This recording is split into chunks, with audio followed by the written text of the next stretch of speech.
We're with Mitch Hull, and we're talking about Bill Farrell, the great wrestling leader who passed away at the age of, I believe he was 82 this week. Talk a little bit about how you got to know Bill and your thoughts about his impact on the sport of wrestling.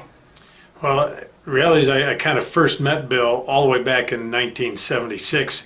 With the Olympic Games, there was my brother and I and another guy drove up to Montreal to watch the games, and never really got to know Bill, but saw him there at the games and saw the results. And the reality is, though, when I really got to know him was when I started this job as national teams director in 1992, and worked with Bill with ASICS since I started.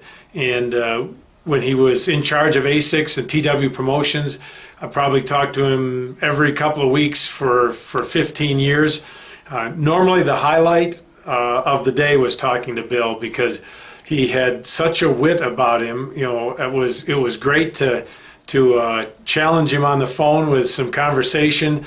I don't think I ever came out on the plus side of that, because he was so quick and so witty, and it was just a great time when I was on the phone. And also I had the opportunity, when ASICS honored him at their corporate meeting a few years ago, to actually be out there and be at that, and get a chance to see him address all the people at ASICS, because he really was tremendously well respected in that field. Now, he did a lot for wrestling. You got to see his impact on our national teams program and his support of the athletes through the ASICS deals, but also, through the AC and all the other things he did in wrestling. Well, what are your thoughts about his impact on the sport and where we are because of Bill? Well, his impact, goes way back, into the 1960s.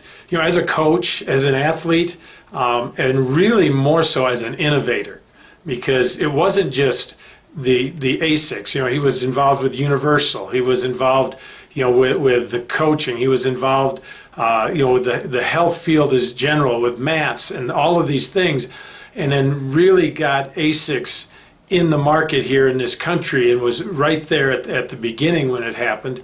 And as that corporation grew, he really was the foundation. Even though I went in a lot of different directions, he was involved longer than anybody. And with that, it brought certainly a level of prestige, because our sport was really, really important to him. Not just the marketing of ASICS and involved with it, but the promotion of our sport as well. And a man like that, we're not going to get somebody else again who is going to have the real impact and the personality that Bill Farrell brought to the sport of wrestling. I mean, how many guys were Marlboro Men's and also was on Johnny Carson? I mean, this guy did it all, didn't he? Well, not only that, but you left out probably the biggest one, as far as I'm concerned, is actually was on the coaching staff of the Green Bay Packers too, as well, back at the beginning. Right, he had with Vince Lombardi. Yeah. Yep.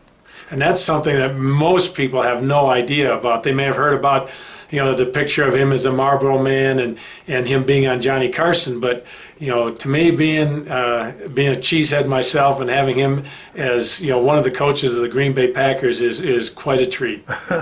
So we're all going to miss Bill. That obviously, his life was full, and there's a lot of people in wrestling that know him. I mean, we feel that it's important for people to understand why he was such an impactful person. Well, beyond the impactful part of that, he was just really a great person, and I always enjoyed being around Bill. I tease him all the time when we were going through the contract negotiations, like we do every 4 years.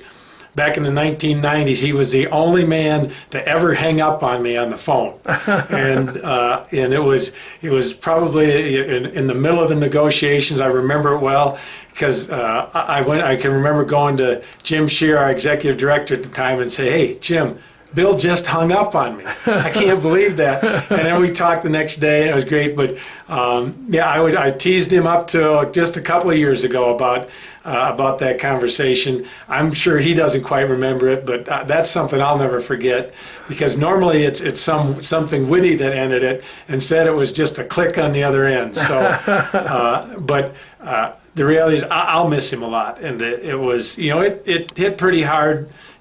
Life does go on, and everybody gets older, and it's just part of the journey of life. But it was hard to hear, and I've had several people call me just to find out what's going on in that, because he did touch a lot of people in this country.